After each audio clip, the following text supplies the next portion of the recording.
Bihar board 12वीं की exam का रिजल्ट जल्द ही आधिकारिक वेबसाइट पर जारी होगा। रिपोर्ट्स के मुताबिक 20 मार्च से 24 मार्च के बीच 12वीं बोर्ड का रिजल्ट जारी हो सकता है। बिहार बोर्ड इंटर की कॉपियां चेक हो चुकी है, अब टॉपर वेरिफिकेशन की बारी है। बताया जा रहा है कि Bihar board inter science, arts और कॉमर्स स्ट्रीम के टॉपर्स की वेरिफिकेशन की प्रक्रिया शुरू हो चुकी है। टॉपर वेरिफिकेशन के दौरान सब्जेक्ट एक्सपर्ट टॉपर के इंटरव्यू लेते हैं। टॉपर्स की हैंडराइटिंग भी चेक की जाती है। टॉपर के सब्जेक्ट से जुड़े सवाल जवाब भी किए जाते हैं। टॉपर की वेरीफाई करने के बाद बीएसईबी की ऑफिशियल वेबसाइट पर रिजल्ट जारी कर दिया जाएगा।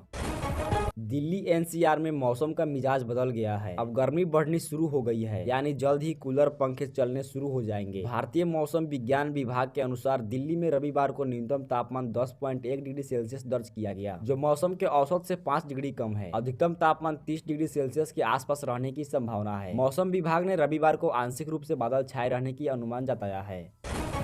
दिल्ली की केजरीवाल सरकार ने सोलर एनर्जी पॉलिसी को लागू कर दिया है। अब इसके साथ ही उन्हें मुफ्त बिजली मिलेगी। इस नीति के तहत जो लोग छतों पर सोलर पैनल लगाएंगे, उनका बिजली बिल शून्य होगा। इसके अलावा इससे लाभार्थी हर महीने 700 रुपए तक की कमाई कर सकते हैं। संपत्ति कर नहीं भरने वाले अब सावधान हो जाएं। गुरुग्राम नगर निगम संपत्ति कर न देने वाले बेकायदरों की संपत्तियों को सील करने के अभियान चलाएगा। इसको लेकर नगर निगम की संपत्ति कर विंग ने चारों जोन में 3000 से ज्यादा संपत्ति की लिस्ट तैयार की है। लोकसभा चुनाव 2024 के तारीखों के ऐलान से पहले दिल्ली के मुख्यमंत्री अरविंद केजरीवाल ने आज रेहड़ी पटरी वालों के लिए खुशखबरी दी है। दिल्ली नगर निगम के सत्तारूढ़ एमसीडी रेहड़ी पटरी वाले की दुकान चलाने के लिए जगह तय करने की योजना बनाई है। जब से एमसीडी में आम आदमी पार्टी की सरकार बनी है, तब से हम एक के बाद एक बड़े निर्णय ले रहे हैं और बहुत सारे काम किए हैं। हम लोगों ने कई चीज़ों को ठीक किया है। अब एक और बड़ा निर्णय नगर निगम ने लिया है, आपकी सरकार ने लिया है। दिल्ली के सभी रेहड़ी पटरी वाले भाई बहनों के लिए एक खुशखबरी है। हम समझते हैं कि सड़क के किनारे रेहड़ी पटरी लगा के काम करना कितना मुश्किल होता है। कभी उन्हें पुलिस परेशान करती है, कभी कमेटी के लोग, कभी अफसर आके परेशान करते हैं। हम चाहते हैं कि उन्हें इन परेशानियों से छुटकारा मिले, उन्हें इज्जत की ज़िंदगी मिले, वो भी इज्जत के साथ अपना काम कर सकें, अपनी दुकान लगा सकें। रेहड़ी पटरी पे दुकान लगाने वाले भी हमारे भाई बहन हैं, पर वो बेहद गरीब परिवारों से आते हैं, जो अपना घर चलाने के लिए छोटा मोटा काम धंधा करने के लिए मजबूर हैं। हमारी जिम्मेदारी है कि हम उन लोगों को भी अच्छी व्यवस्था दें, ताकि वे भी अपने परिवार का भरण पोषण अच्छे से कर सकें, इज्जत के साथ अपना काम धंधा कर सकें।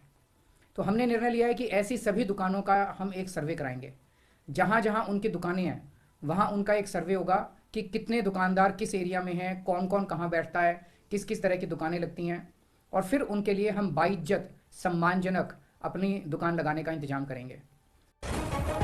लोकसभा चुनाव 2024 का बिगुल बज चुका है। भारतीय निर्वाचन आयोग ने शनिवार को लोकसभा चुनाव की तारीखों का ऐलान कर दिया है। मुख्य चुनाव आयुक्त राजीव कुमार ने कहा कि दिल्ली में सभी 7 सीटों पर एक साथ वोट डाले जाएंगे। दिल्ली में सभी 7 सीटों पर छठे चरण में 25 मई को वोट डाले जाएंगे। गुरुग्राम के फरीदाबाद में 25 मई को ही मतदान होगा। वहीं गाजियाबाद और गौतम बुद्ध नगर में दूसरे चरण में 26 अप्रैल को वोट डाले जाएंगे। मतदान पूरे देश में एक साथ 4 जून को होगा।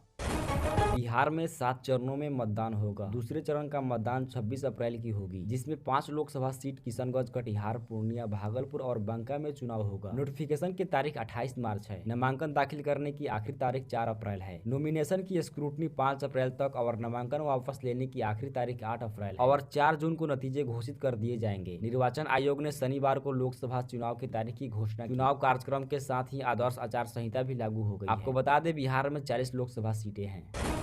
लोकसभा चुनाव के तुरंत बाद होंगे जम्मू कश्मीर में विधानसभा चुनाव। निर्वाचन आयोग ने किया ऐलान। आईपीएल 2024 का पहला मुकाबला चेन्नई सुपर किंग्स और रॉयल चैलेंजर्स बेंगलोर के बीच खेला जाएगा। इस मैच के लिए ऑनलाइन टिकट सोमवार 18 मार्च से शुरू होगा।